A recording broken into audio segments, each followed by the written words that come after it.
Hey there, it's Troy Warwick. History shows the housing market always recovers. Now that the market is slowing down, homeowners who haven't sold at the price they were hoping for are increasingly pulling their homes off the market. In fact, according to the latest data from Realtor.com, the number of homeowners taking their homes off the market is up around 38% since the start of this year and 48% since the same time last June. For every 100 new listings in June, about 21 homes were taken off the market. This is a crazy difference. And if you've made that same choice, you're probably frustrated things didn't go the way you wanted or hoped. It's hard when you feel like the market isn't working with you.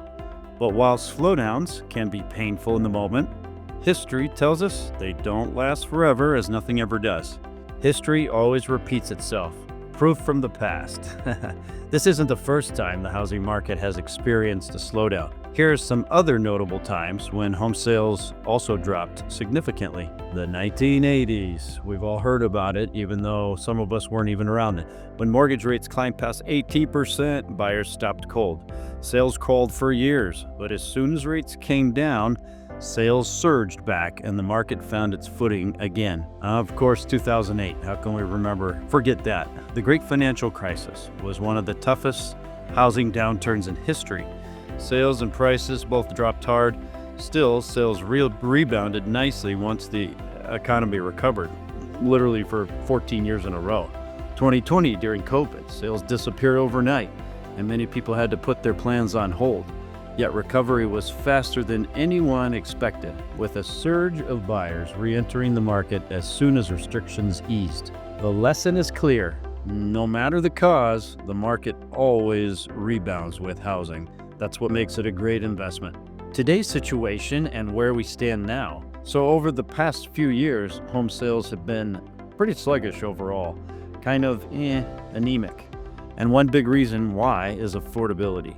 Mortgage rates rose at a record-breaking pace in 2022, and home prices were climbing at the same time. That combination put buying out of reach for many people.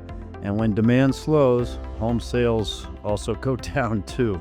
But here's the encouraging part. Forecasts show sales are expected to pick up again moving into 2026. See the graphic. The recovery is expected to begin going into next year.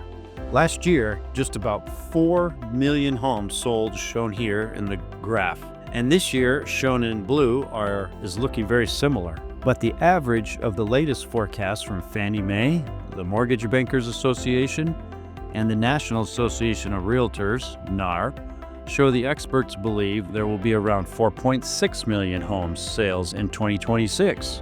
Quite a big difference.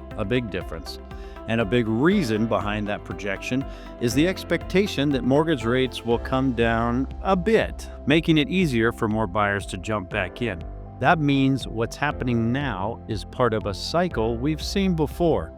Remember, history repeats itself. Every slowdown in the past has eventually given way to more activity, and this one will too. Don't worry. Just like the 1980s, 2008, and 2020, today's dip in home sales is only temporary. So what does that mean for you? If you've paused your moving plans, you did what you thought was right. Your frustration is valid, but it's also important to remember the bigger picture. Housing slowdowns don't last forever. And that's where I come in. It's my job to keep a close eye on the market for you. When the first signs of a rebound appear, I can spot the shift early so you can relist with confidence and get that home sold. Bottom line, if today's housing market feels stuck and not quite what you were hoping for, remember, it's never stayed down for good before. Slowdowns end, activity returns, and people get moving again. It's all about confidence. So let's connect, because when the next wave of buyers shows up, you don't want to miss it if you're selling or if you're buying. As activity picks up again, will you be ready to put your house back on the market? Or do you need to move sooner? Maybe now, because homes are still selling. It's just the price you're going to get.